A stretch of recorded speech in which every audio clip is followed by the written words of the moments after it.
Mari kita belajar persamaan peluruhan radioaktif. Jenis yang kedua dari peluruhan radioaktif berturutan atau berderet adalah kesetimbangan transien.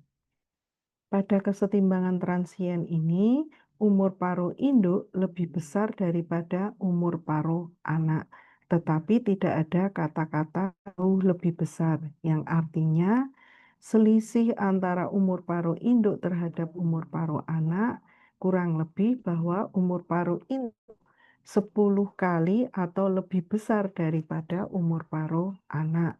Sedangkan pada kesetimbangan sekuler, umur paruh induk itu lebih besar 10 pangkat 4 atau lebih daripada umur paruh anak. Konstanta peluruhan induk akan menjadi lebih kecil daripada konstanta peluruhan anak. Dalam hal ini, lambda 2 adalah konstanta peluruhan di anak akan lebih besar daripada lambda 1 konstanta peluruhan induk. Untuk waktu peluruhan yang sangat besar, maka kemudian ada suku yang bisa diabaikan, yaitu suku yang berada di dalam kurung suku akhir, yaitu eksponensial pangkat minus lambda 2T.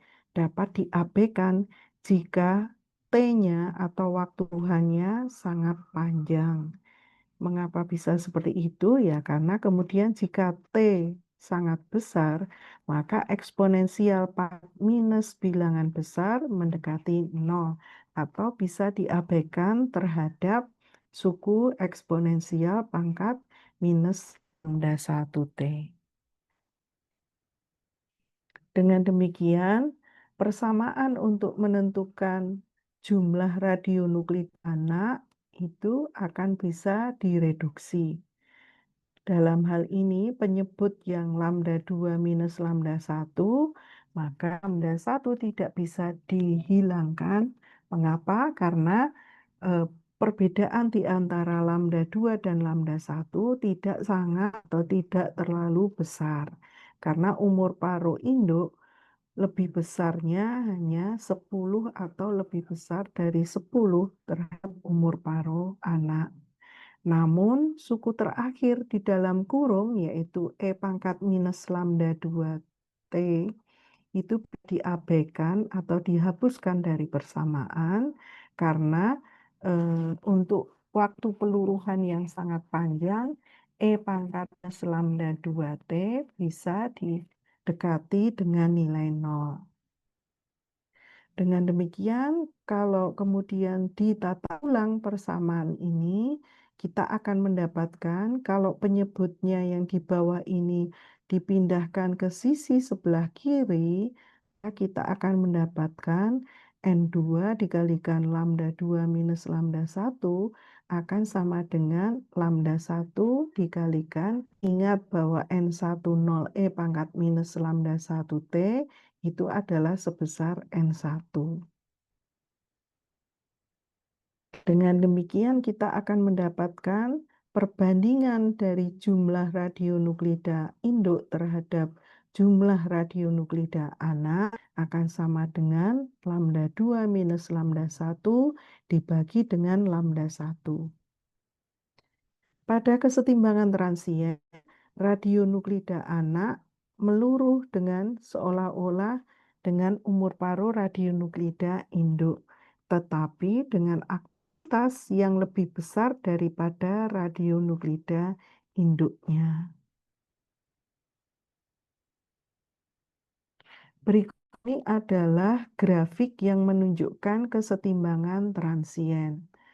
Seperti pada kesetimbangan sekuler, di sini nampak ada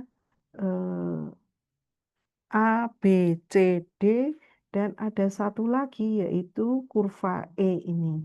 Mari kita lihat satu persatu kurvanya. Kurva A itu menunjukkan aktivitas total di mana pada awalnya itu hanya ada fraksi induk murni saja. Jadi pada T sama dengan 0, N2 0-nya tidak atau sama dengan 0. Maka kita akan mendapatkan kurva berupa aktivitas total untuk kurva A ini. Nah, kemudian yang B, garis linier dengan kemiringan tertentu itu menunjukkan aktivitas karena peluruhan dari radionuklida induk.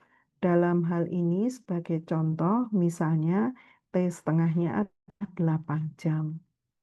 Nah, kemudian kurva yang C itu adalah kurva yang terbentuk akibat peluruhan dari radionuklida anak.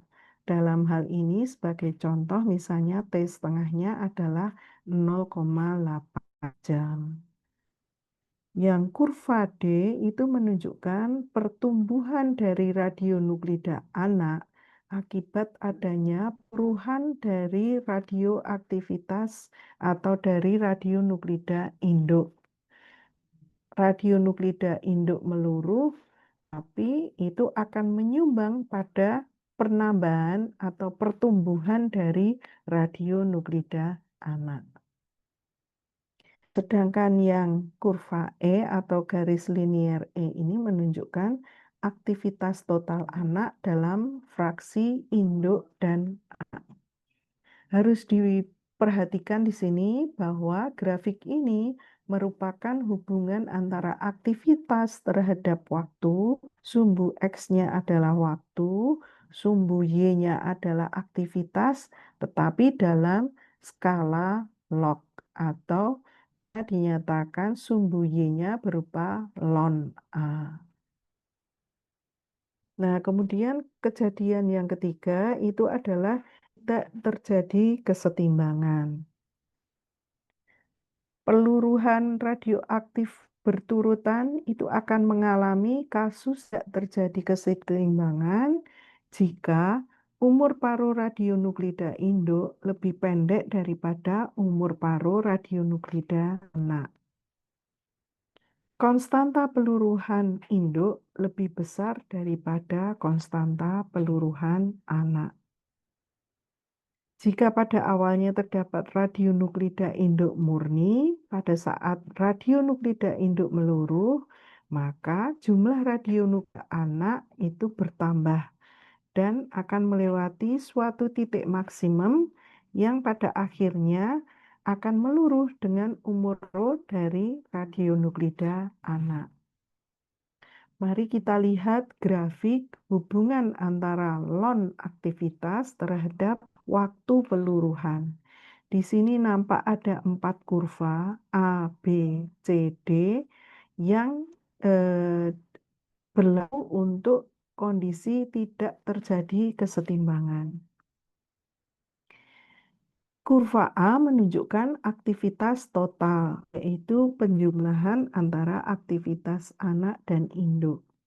Kemudian B, garis linier dengan kemiringan tertentu, menunjukkan peluruhan dari radionuklida induk. Misalnya dalam hal ini sebagai contoh, radionuklida induk memiliki umur paruh 0,8 jam. Kemudian kurva yang C atau garis linier dengan kemiringan tertentu yang C ini menunjukkan peluruhan dari radionuklida anak atau di sini dinyatakan sebagai ekstrapolasi peluruhan akhir ke waktu sama dengan 0. Nah, kemudian D seperti contoh yang sebelumnya, seperti kasus sebelumnya, D ini menunjukkan kurva pertumbuhan dari radionuklida anak akibat adanya peluruhan dari radionuklida induk. Gitu. Pada kesetimbangan transien dan tidak terjadi kesetimbangan, ada titik maksimum dari kurva pertumbuhan anak yang menunjukkan aktivitas radionuklida anak terbesar dapat dicapai. Jadi aktivitas radionuklida anak terbesar dapat dicapai, itu kita bisa menentukan waktu capainya apabila persamaan jumlah radionuklida induk, maaf, jumlah radionuklida anak diderivasikan terhadap T, kemudian hasil derivasinya sama dengan 0. Ya. Jadi kalau perhatikan di sini untuk mendapatkan T maksimum yaitu waktu yang diperlukan untuk mendapatkan jumlah radionuklida anak maksimum itu derivasi N2 terhadap T harus sama dengan 0. Maka dari hasil tersebut kita akan mendapatkan bahwa waktu aktivitas maksimum diperoleh atau TM akan sama dengan 1 lambda 2 minus lambda 1 dikalikan ln lambda 2 per lambda 1.